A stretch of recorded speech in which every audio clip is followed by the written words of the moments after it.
चलिए नमस्कार प्रणाम। हम सबके राइटर अखिलेश कश्यप जी, शुभम जी नमस्ते। अभी हम बनी जी अपना होम टाउन बक्सर में और गाना पर बैठल बन जी। अभी समय हो रहा बा 3 बजता 2:40 होता। गाना बनाओ तो बहुत तगड़ा तगड़ा गाना पे काम चल रहा बा। हमने के यही में गाना वायरल हो गई बा, बड़ी बढ़िया। हम चाहते हैं कि शुभम जी गा दी।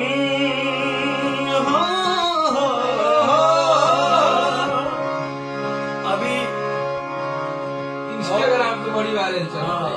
अरे की कामना परांड के होती लार के होठ कैलूला उठ लाली चोटक मार के। अरे क्या बात है। अरे कामना परांड के होती कुली लार के होठ कैलूला उठ लाली चोटक मार के। सुनर को फिर एक पत्थर को पढ़े जालुआ तवार के। सुनर को पढ़े जालुआ तवार के। एकरा बाद बा कि गरम को धैलू वाला छपारा बजा रहे। अरे की अब हम उसे ना गवा से अरे की गरम को के धैलू वाला छपारा बजा। अरे की गरम को के धैलू वाला छपारा बाजार के। सवर को ये सुनर को पढ़े जालुआ तवार के। सवर को पढ़े जालुआ तवार के।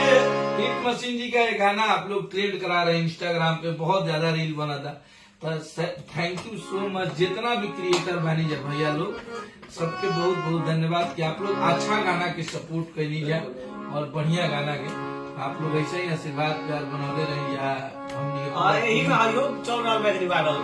अरे ताला जीजा जी होना के ताला जीजा जी।